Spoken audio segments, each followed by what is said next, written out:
Hey there, my name's Robin. I'm 36 years old. I'm a single mother to my beautiful son, Luke. I wasn't always a single mother as I was married to my husband, Gabe. Gabe and I ended up breaking up because he showed me his true colors, and I decided that Luke was my first priority and not my relationship, so I left him. Let me start from the beginning. I met Gabe through a dating app.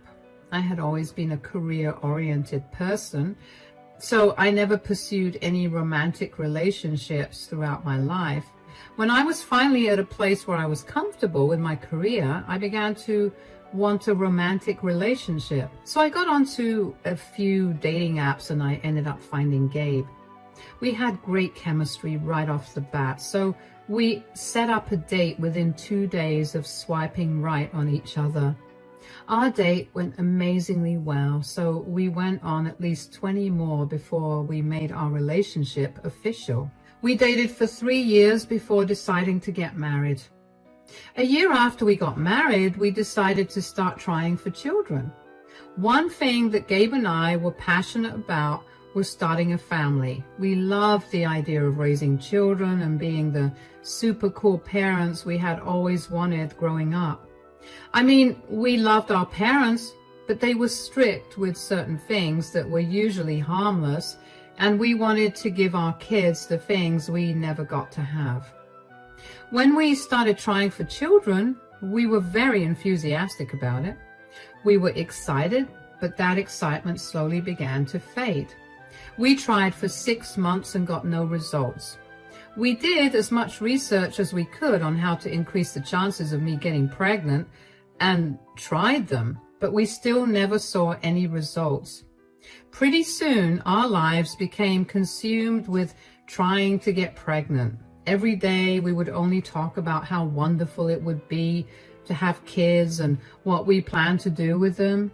After trying for 2 years with no results, I finally broke down. I had tried my best to be strong and keep going, but the disappointment of not getting pregnant weighed on me too heavily. To comfort me, Gabe told me that we should get our fertility rates tested.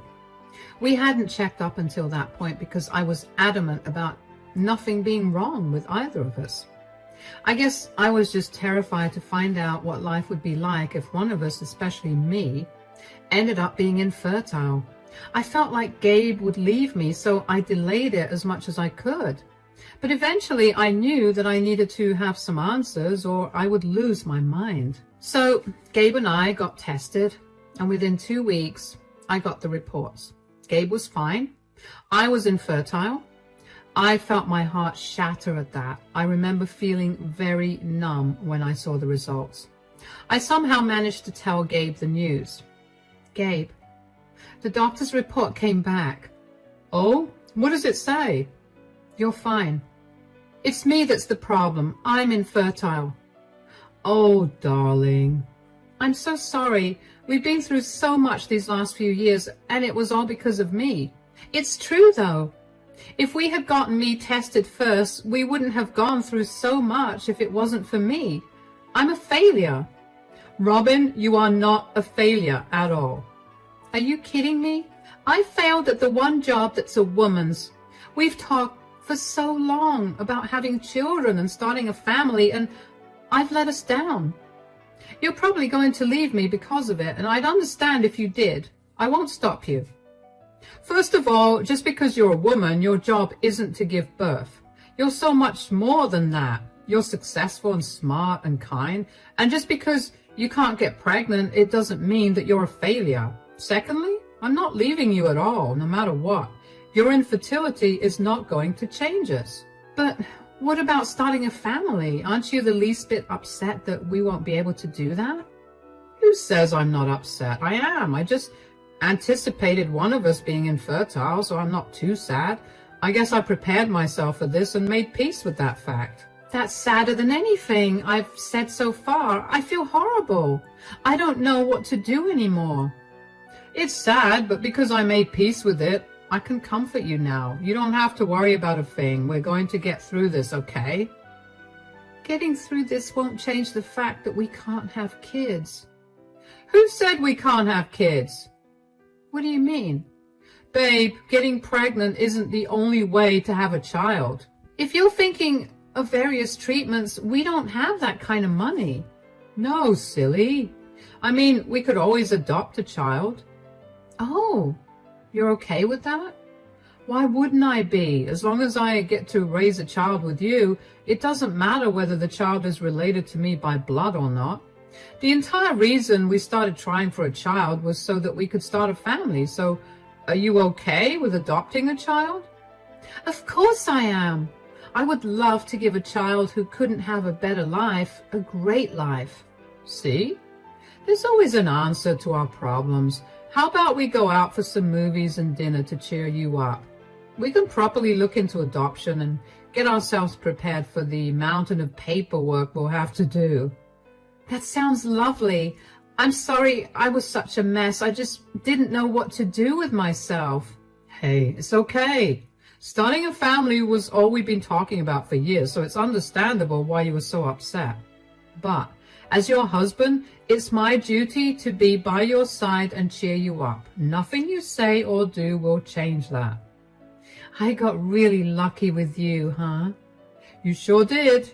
Now, go get dressed. We'll leave in an hour. At that time, I truly felt like I had hit the lottery by finding a man as amazing and understanding as Gabe. He knew just how to calm me down and comfort me. He didn't leave me. Instead, he made sure to reassure me in 1,000 ways that he was never leaving me, even when I presented him with the option too many times after that conversation. Sometimes, when I think back on these times, I feel a little guilty for not properly checking in on how he felt about the whole thing. I mean, I would ask him how he was doing, but he would only tell me a little bit about it and shift the focus back to me. I sometimes think that if I'd been firmer about finding out how he truly felt, we would have lasted. But at the same time, I don't think me doing that would have changed anything. Anyway, after that day, we got busy with researching adopting a child. We found a good adoption agency and registered ourselves with them. We had to do a bunch of paperwork, and even though it was exhausting, it was very worth it when we were told there was a 3-year-old boy that we could adopt. Gabe and I didn't even have to think before we agreed to adopt the boy. The boy's name was Luke, and he had been abandoned by his parents, so of course I knew that I wanted to give him the best life that I could. Over the next year or so, Gabe and I dedicated our everything to make sure that Luke was a happy, healthy kid. We showered him with all our love and care, and before we knew it, Luke was referring to us as Mom and Dad, and it truly was the happiest moment of our lives. But then, I began to notice changes in Gabe. It was subtle at first. Gabe was suddenly working really late and would only come home after Luke was fast asleep. I tried to get him to reduce his work hours, and he promised me he would, but he never did. When he finally reduced his work hours by a little, he'd come home and refuse to spend time with Luke or me. Luke would constantly ask me why his dad wasn't spending time with him, and I kept making up excuses to placate him, but there were only so many reasons that I could make up. I was also exhausted from having to do all the housework and the childcare. So one day, after Gabe came back home from work, I confronted him.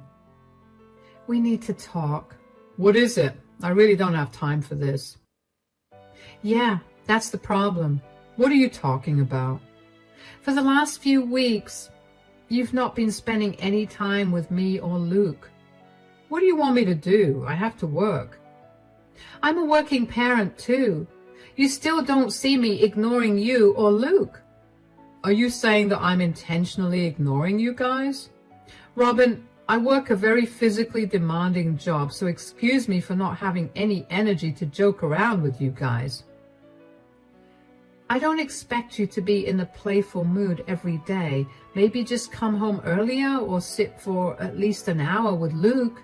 He's been asking about you a lot, and he's been really sad that you aren't here.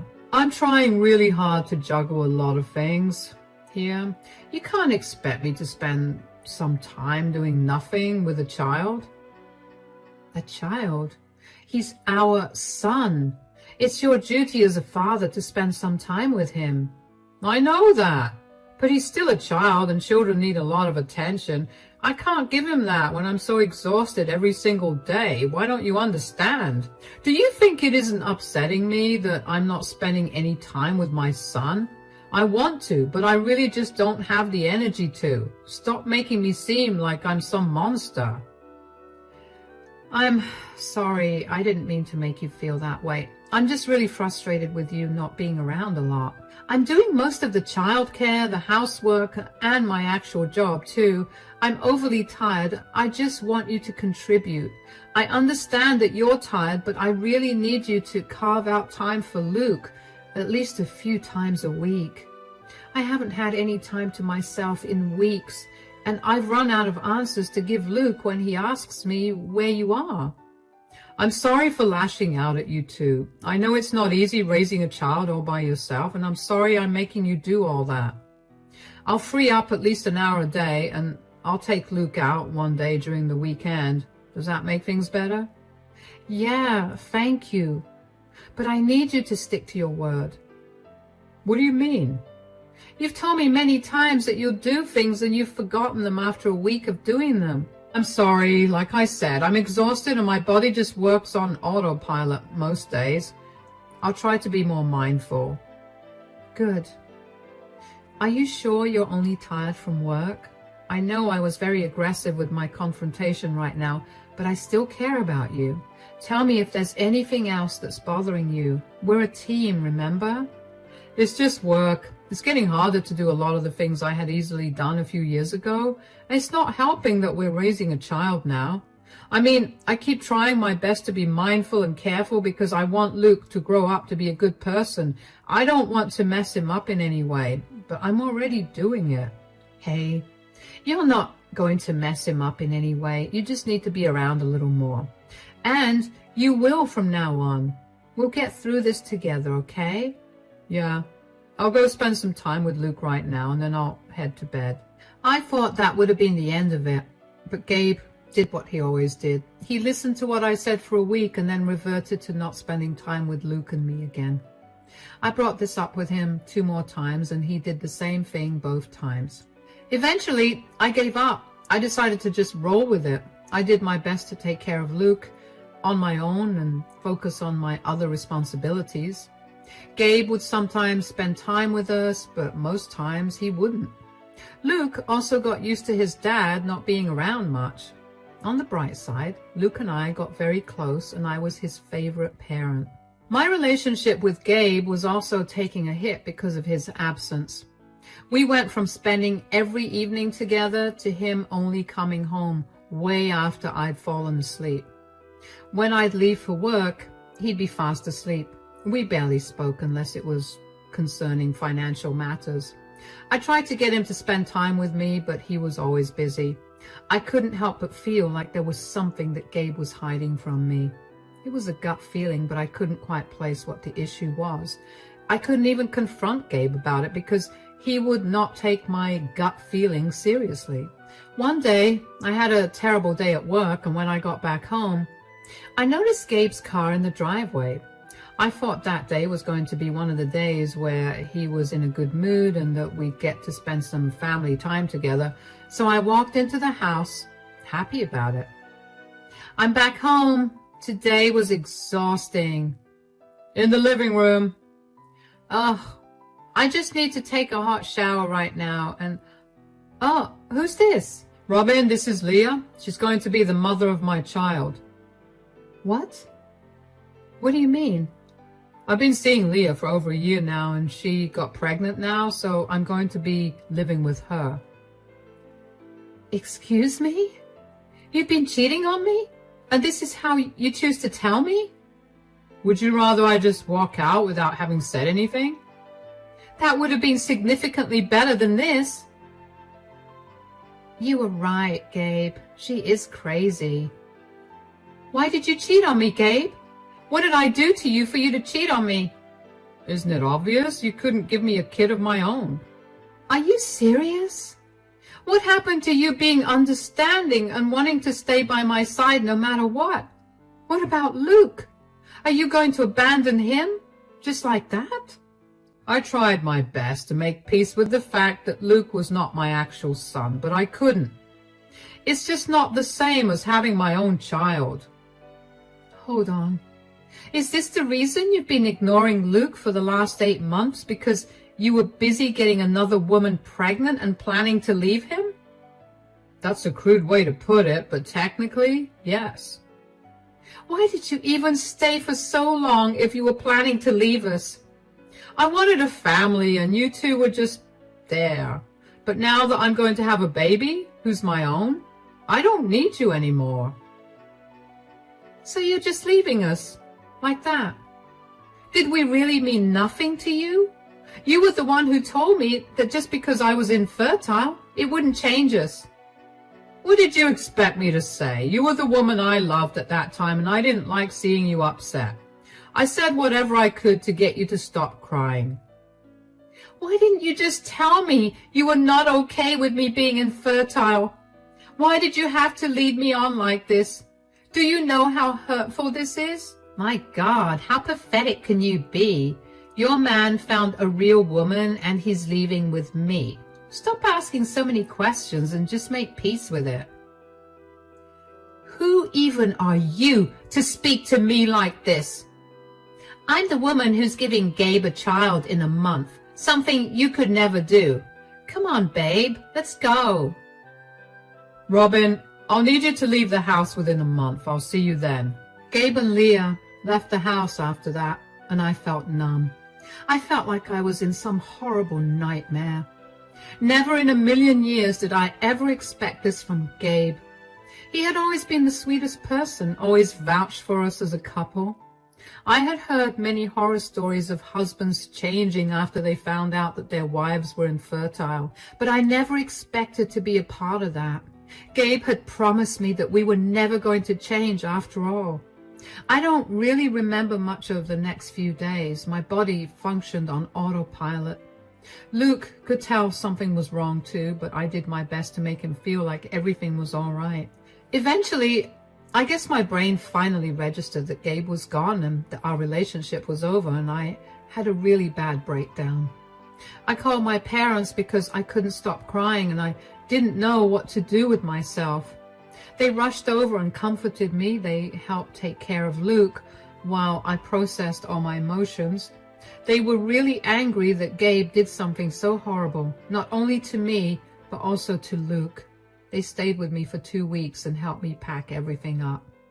When I was doing a little better, I sat Luke down and gently explained to him that Gabe would no longer be a part of our lives. Luke kept asking why, but I had no answer to give him. I ended up telling him that his dad had to leave to visit someone and wouldn't be back. Luke did not like that answer, but accepted it.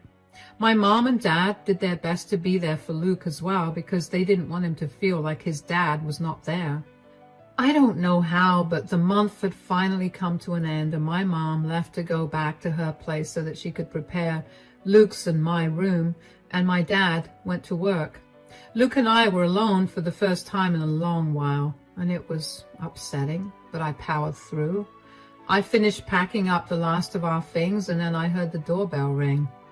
I checked the camera and saw that it was Gabe. I quickly put Luke in his room and told him to stay there.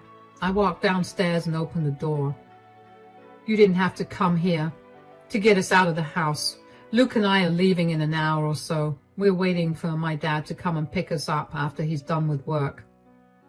I didn't come here to kick you out. Why are you crying? My life has turned into a nightmare. I don't really care, Gabe. If you haven't come here to kick us out, then I have nothing to talk to you about. I'm going to Luke's room and wait there till my dad comes.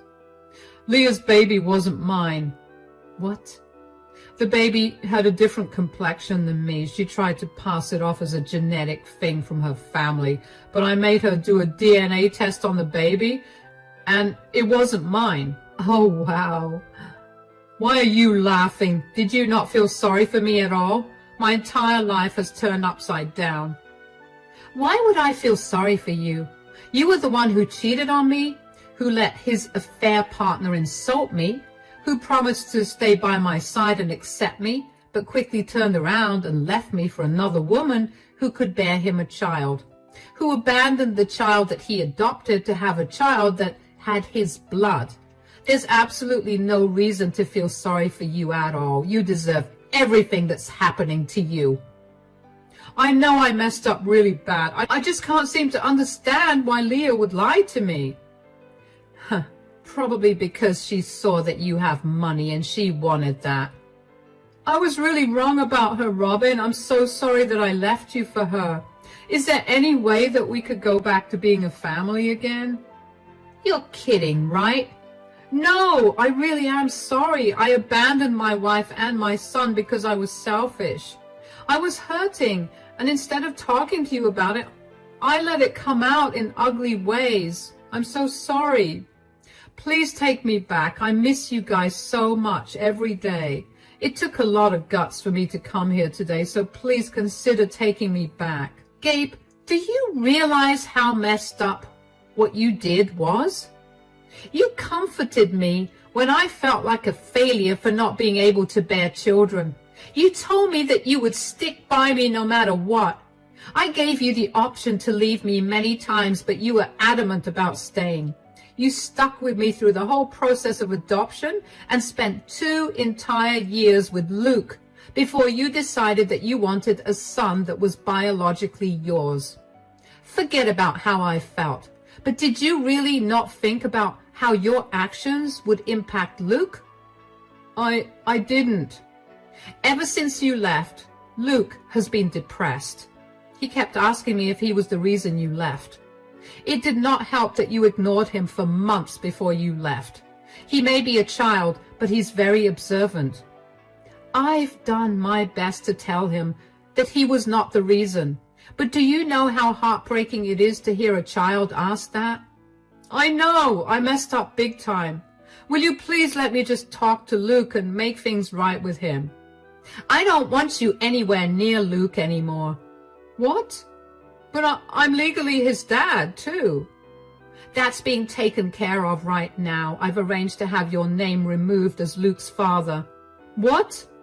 Luke was referred to a child psychologist to deal with his feelings, and the psychologist told me that it was imperative that I only introduce you back into Luke's life if I was sure you were going to stay in his life. I don't think you will. I don't want my son struggling anymore. I want to stay. I promise. Please take me back. Gabe, you've done enough damage. Please just leave us alone. You already showed us how quick you are to change your mind if you could have a child that was biologically yours. You've hurt Luke and me enough. You deserve to suffer a lot more for what you did to us. You'll be served with the divorce papers soon. Please never contact me or Luke ever again. I went to Luke's room and I locked the door. I was beyond mad. Yet at the same time, I couldn't help but feel happy that Gabe's new life came crashing down before he could even get to enjoy it. It made me feel like, for once, the universe was on my side. I waited in Luke's room with Luke for an hour before my dad called me to let me know that he was there. He saw Gabe in the house and had a stern talk with him about leaving. Gabe tried to fight my dad, but he'd always been intimidated by him, so he left after that. My dad helped me move all of Luke's and my things.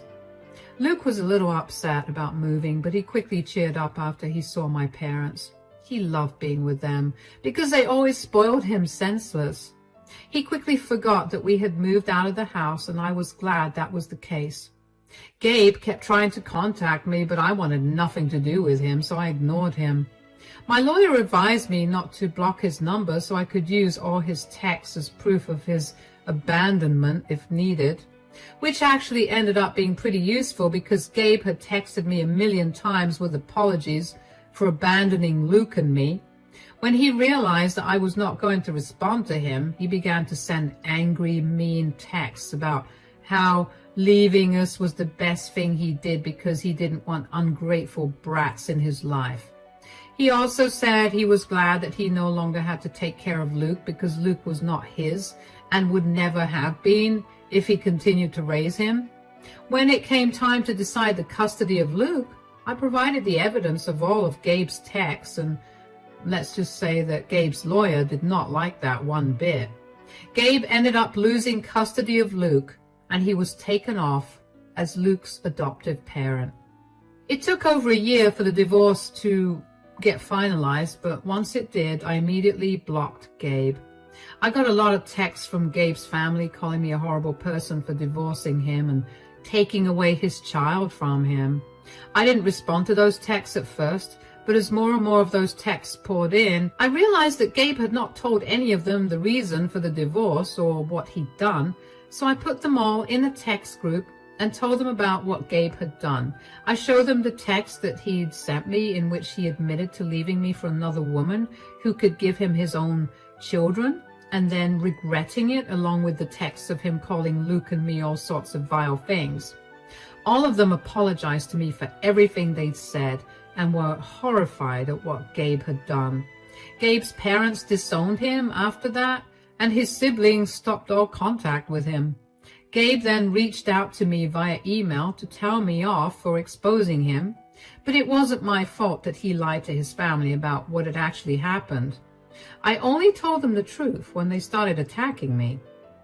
Turns out Gabe had been depending on his parents for financial help after the divorce was finalized because he had spent all his savings on providing for Leah. He paid all her hospital bills and only realized too late that the baby wasn't his.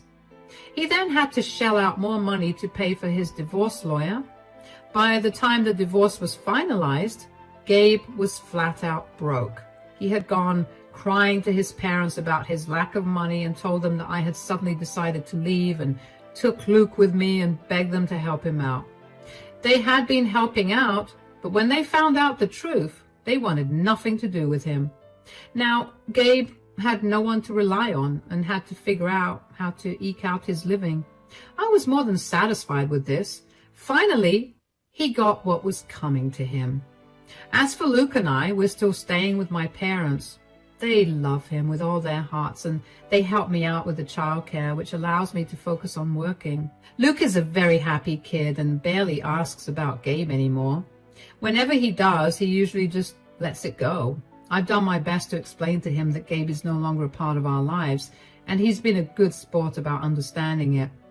I'm so glad that I've been able to provide a better environment for Luke that I haven't even needed an opportunity to mourn the loss of my marriage. Since I've gone through this, I know that no matter what life throws my way, I'm going to get through it perfectly fine. Thank you for listening to my story.